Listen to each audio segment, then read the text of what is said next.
대략 2월 27일 날 있을 미북 회담의 윤곽이 좀 드러나고 있습니다. 자, 북한의 비핵화 커트라인을 낮추는 트럼프라고 오늘 기사가 났습니다. 자, 이 말은 뭔 말인가 하면 미국이 북한과의 하노이 2차 회담을 그냥 회담을 가지는데 만족하고 그것을 적당히 포장해서 대외적으로 홍보하려 그러지 궁극적으로 북한의 비핵화에는 눈꼽만큼도 관심이 없다라는 것을 트럼프 입으로 직접 했습니다. 자, 트럼프가 지금 미북 회담을 앞두고 북한 비핵화 목표를 낮추는 발언을 계속하고 있습니다. 자, 어떤 사람들은 그것이 미북 회담에서 깜짝 발표를 하기 위한 흥행 전략이다라는 말도 하지만은 그보다는 아무 성과 없는 빈손 회담이라는 비판을 벌써부터 우려해서 기대치를 낮추는 하향 조정에 들어갔다라는 이야기도 나오고 있습니다. 트럼프는 백악관 기자회견에서 2차 미북 회담과 관련해 우리는 단지 실험을 원하지 않는다. 그러면서 북한이 핵과 미사일을 실험하지 않는 것으로만 도 만족할 수 있다라는 식으로 해석이 되면서 파장을 낳고 있습니다. 그럼 지금까지 그렇게 북한의 비핵화를 말한 것이 결국 핵과 미사일 실험만 안 하면 된다는 것이냐? 그럼 북한의 핵을 보유해 준다라는 것이냐? 이렇게 해석될 수 있겠죠.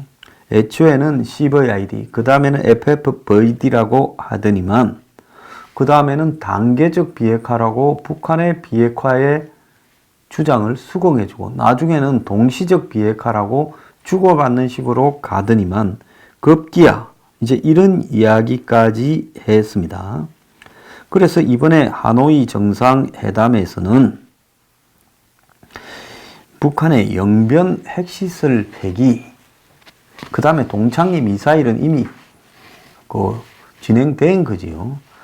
그리고 이거에 여기 두 가지에 대한 사찰과 그 다음에 일부 이제 마지막 하이라이트는 일부 ICBM 폐기를 북한이 약속하느냐 그것만 딱 남았습니다. 자, 그래서 이런 상황에서 동시적 병행적 조치라는 북한의 주장이 미북 2차 회담에서 그대로 관철될 것이고, 자, 미국의 목표는 완전한 비핵화에서 단계적 비핵화, 이제는 핵과 미사일 실험 중단으로 후퇴했다라는 겁니다. 폼페이오도 지난달에 미국민의 안전, 본토의 안전이 최상의 목표라고도 한 바가 있지요. 그래서 미북 회담 날짜가 다가올수록 북한 비핵화라는 목표에서 미국이 물러나는 모양새를 보이고 있고, 미국은 선미국 본토 위협 제거 후 완전한 비핵화라는 전략을 취하면서 ICBM만 폐기하는 데 집중할 것이라는 이야기가 나오고 있습니다. 자, 이런 트럼프 정권의 뒷걸음과 관련해서 엄살 연기다. 즉 미국 내 북핵 회의론을 의식해서 김배기에 스스로 나서가지고 기대치를 낮추는 부분으로 이렇게 가고 있다. 이런 이야기도 나오고 또 트럼프가 비핵화에는 전혀 관심도 없다라는 것을 인정했다라는 이야기까지 나오고 있습니다. 자, 그는 북한 문제와 관련해서 자신의 엊그제 기자회견에서 낙관론과 신중론을 하나의 기자회견에서 왔다 갔다 이렇게 했습니다. 자, 1차 회담에서 많은 걸 얻었다. 이번에도 똑같이 성공하기를 희망한다. 그러면서 또 속도에 대해서는 서두를 게 없다. 비핵화 장기전도 대비하고 있다라는 뉘앙스를 이야기를 했습니다. 또 북한은 진짜로 미국을 이용해왔다. 수십억 달러가 그들에게 지급됐다. 그런 일이 일어나지 않도록 할 거다라면서 한국, 러시아, 북한 사이에 있는 북한의 입지는 경이적이다. 나는 북한이 경제 강국으로 엄청난 잠재력을 가지고 있다 본다. 그래서 비핵화 이꼴 경제 발전이라는 식으로 언급을 했습니다. 그러다 보니까 미국 조야에서 ICBM 제거로 끝내려는 북한의 속임수를 경계해야 된다. 이렇게 이야기를 하면서 ICBM 폐기는 긴 비핵화 과정의 하나의 목표일 뿐이지 부분적인 그 자체로 성공이 아니다라고 했고, 또 나쁜 합의는 한국과 일본을 포함한 동맹국이 동의할 수 없는 결과가 될 것이고, 그렇게 될 경우에 굉장히 큰 실수가 생길 것이다. 그러면서 공화당과 민주당은 주한미군의 존재를 오랫동안 지지해왔다. 트럼프 대통령이 주한미군을 빼자는 결정을 하면 그 결과는 끔찍할 것이다. 이런 이야기도 합니다. 또 트럼프 대통령은 주한미군 방위비를 2배 인상하고자 해 한국의 불안감과 불쾌감을 유발했다. 이런 이야기도 나오고, 동맹이라는 인식 안에 서로를 존중하는 협상이 돼야 한다. 이런 말까지도 있습니다. 그래서 미국에서는 김정은이 한반도 비핵화는 북한뿐 아니라 미국의 비핵화도 요구한 거다. 트럼프가 그 말을 그대로 받아들이면 비핵화 목표는 불가능해질 거다. 왜? 미국은 비핵화를 안 할 거니까요. 그러면서 구체적인 시간을 못 받고 이렇게 추진되는 정상회담에 대해서 이 합의가 잘못될 여지가 크다. 미국 협상팀은 북한의 속임수에 넘어가지 말아야 한다라고 이야기를 합니다. 자, 이런 와중에 지난 주말에 이 테드 크루즈 미국 상원의원과 로버트 메넨데스 그 외교위원, 상원 외교위 민주당 간사, 이 두 사람이 각기, 그러니까 공화당 민주당 상원의원, 그것도 굉장히 비중이 있는 상원의원 두 사람이 폼페이오에게 보낸 서한이 공개됐습니다. 자, 이 두 사람은 북핵과 미사일 문제에 대해 제재를 충실히 이행하는 데 있어서 한미 간의 공조에 관해 깊은 우려를 표시한다. 이건 잘 안 되고 있다는 이야기겠죠. 특히 남북, 그 다음에 미북 간의 외교 트랙에 있어서 서로의 진전 정도가 상이한 결과로 인해 한국 내 은행과 다른 기업체들이 미국의 제재에 노출될 잠재적 위험에 대해 우려하고 있다. 이 말은 뭔가 하면 미북 간에는 협상이 원활하게 안 되고 있는데 트럼프 지 말만 잘 된다지, 남북 간에는 굉장히 진행이 빠르게 되고 있고, 이번 정상회담이 끝나면, 2차 미북 회담이 끝나면 곧바로 한국이 북한에 대해서 개성공단이나 금강산이나 남북철도 도로 연결을 해주려고 하고 돈을 주고 여러 가지 지원을 해줄 것이다 라는 부분에 우려를 표하면서, 이렇게 갈 경우에 궁극적으로 한국의 은행이나 기업에 대해 세컨더리 보이콧이 나올 수 있다고 경고한 부분입니다. 그러면서 구체적인 사례로 지난 5월 한국의 은행들이 북한 투자팀을, TF를 이 은행 내부에 만들고 9월 달에 문이 대기업 회장들을 북한으로 데려가서 금강산 관광을 정상화하는 방안과 연내 철도 연결식을 이렇게 논의한 부분에 대해서 미국 내부의 민주당, 공화당 상원 의원들이 우려하는 글을 지금 보낸 겁니다. 또 문이 유럽을 돌면서 작년에 그렇게 했죠. 북한에 대한 제재를 완화해달라고 요청을 하고, 강경화가 북한에 현금을 주지 않고 개성공단을 가동하는 방법을 찾으려 한 것, 이런 부분에 대해 우려를 했습니다. 그들은 지금까지 의회에서 한국에 대해서 나온 이 메시지 중에서 가장 강력한 문정권에 대한 경고 메시지를 보였습니다. 자, 그래서 이런 부분에 대해 작년에 미국의 재무부가 한국의 7개 은행과 컨퍼런스 콜 회의를 한 것도 결국은 잘한 일이라면서 박수를 보낸다고 이랬고, 한국의 은행과 기업들이 대북 제재에 나설 경우 지금 용납하지 않겠다라는 이야기를 한 겁니다. 자, 테드 크루즈는 자기 미 대선 후보로 거론되는 거물급 인물이고, 이 인물이 상원의 외교위원회 간사, 민주당 간사, 그러니까 상원 외교위에서 민주당의 입장을 대변하는 사람과 지금 같이 이렇게 보냈습니다. 미국 상원은 공화당이 장악하고 있기 때문에 미국에는 상임위원회를 숫자가 많은 쪽이 싹쓸이하죠. 그래서 이 숫자가 적은 이 정당은, 야당은 이 상임위원회에서 간사를 맡습니다. 최근에 폼페이오가 북한이 조금만 진전을 시키면 대북 제재를 완화해서 북한의 비핵화를 끌어낸다. 자, 그러면서 김정은에 뭔가 줄 듯 이야기를 하고, 그래서 개성공단과 금강산이 그 대상이 아니냐. 청와대는 개성공단 가능성이 높다고 이야기하고, 전문가들은 금강산 관광이 더 유력하다라고 말을 하고 있습니다.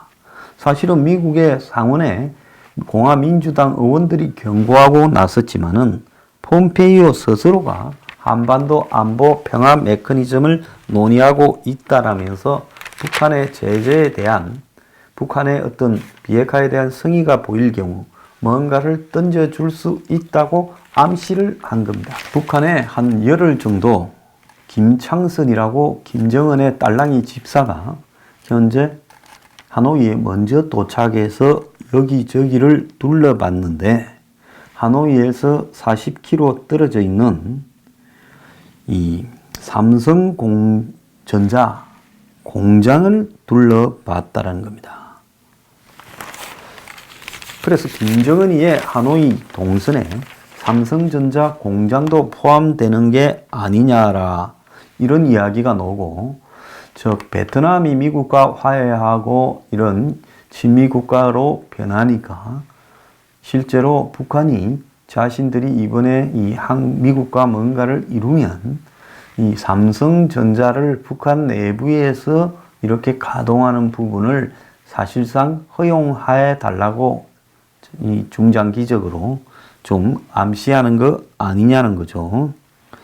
그래서 이 김정은이가 작년 4월 27일 판문점 회담에서도 도보다리를 걸을 때 베트남식 개혁 개방 모델을 희망한다고 말한 바가 있습니다. 자, 그래서 베트남 당국이 이 방문을 추천했다라는 이야기도 나오고, 그리고 실제로 여기 삼성전자 공장 외에도 멀지 않은 하이퐁 항구에 LG전자의 통합 생산 공장이 있습니다. 그래서 삼성하고 LG를 다 둘러보는 것 아니냐라는 이야기까지도 지금 나오고 있습니다. 자, 그리고 미국은 미북 회담을 앞두고 한일이 대립을 자제하라고 이렇게 일본에도 메시지를 보냈고, 이번에 미국에 방문했던 문희상 등 국회 여야 대표단에도 그런 메시지를 보냈습니다. 그래서 이런 맥락 하에 비건과 김혁철이 이번 주에 이제 회담에 들어가고, 의전은 또 별도로 국무부의 월시와 김창선이, 그래서 투트랙으로 의제는 의제대로, 의전은 의전대로 두 가지 회담이 이번 주에 시작된다. 자, 이렇게 이야기가 나오고 있습니다. 자, 또 일본의 언론이 아베가 트럼프의 요청을 받고 트럼프를 노벨상 후보로 추천했다. 트럼프가 사실은 이 사실을 먼저 깠지요. 아베가 날 노벨상 후보로 추천했다고. 그러니까 일본이, 언론이 뒤져서 미국 정부가 작년 가을에 일본에 좀 추천해달라 했다라고 해서 지금 일본이 발칵 뒤집어졌습니다.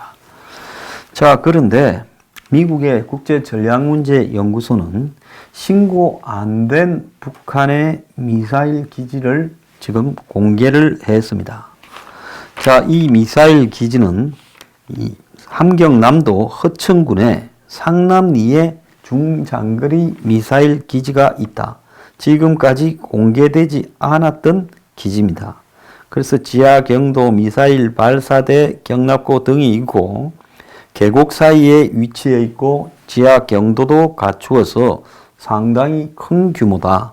이 미사일 기지에 지하 경도가 있다라는 것은 지하 경도 안에 이렇게 넣어놨다가 여차하면 끄집어내서 쏘겠다라는 거겠죠. 자, 그러면 지금 지난번에 북한이 어차피 폐기하겠다고 지금 재탕, 3탕, 4탕으로 우려먹은 동창리 미사일 발사장만 해체하면 이런 상남리 같이 숨겨놓은 다른 탄도미사일 발사 기지는 여기는 한국과 일본, 미군이 또 위험해지는 부분을 이렇게 의미하고 있습니다. 근데 이 기지는 비핵화 지금 협상 대상에도 포함되지 않고 있다는 겁니다. 어쨌든 이번에 트럼프의 미북 협상은 스몰 D를 할 것이다라고 예고되고 있고, 그래서 미국 본토 공격 위험 제거가 우선적일 것이다. 그러면 북한이 내놓을 것은 동창리 재탕, 3탕, 그 다음에 영변, 고물 폐기, 그리고 사찰, 그리고 일부 ICM 폐기가 최대치다라고 봐야 되고요. 그 다음에 북한이 미국에 대해 지금 비핵화에 대해 협조할 수 있는 상응적 조치의 로드맵을 지금까지 공개를 하거나 확답을 안 했다고 지금 보이는 겁니다. 그래서 지금 한국군 내부에서는 이런 식으로 미북이 핵 동결 차원으로 가게 되면 남한만 핵 인질이 된다라는 우려가 크게 나오고 있습니다. 즉 북한의 남쪽을 겨냥한 핵탄두 기술은 거의 100% 안정적으로 완결된 기술인데 이런 부분들을 내버려 두고 지금 이렇게 협상을 하게 되면 어떡하느냐. 지금 북한이 1000발 정도의 탄도미사일을 보유했는데 800발 정도가 한국과 일본을 겨냥한 사거리 300에서 1000km에 서거드거나 또 1300 정도 되는 노동 미사일이라는 겁니다. 그러면 미국만 살고 한국은 죽으라는 말이냐, 일본이나.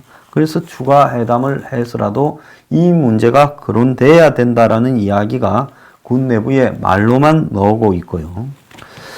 자, 일본의 한 주간지는 북한의 노동당 간부와 인터뷰를 해서 북한의 협상의 목표는 핵 보유국으로 인정받고 군축을 하는 것이다 라고까지 이야기를 하고 있습니다. 이제 비핵화 안 하겠다는 거죠.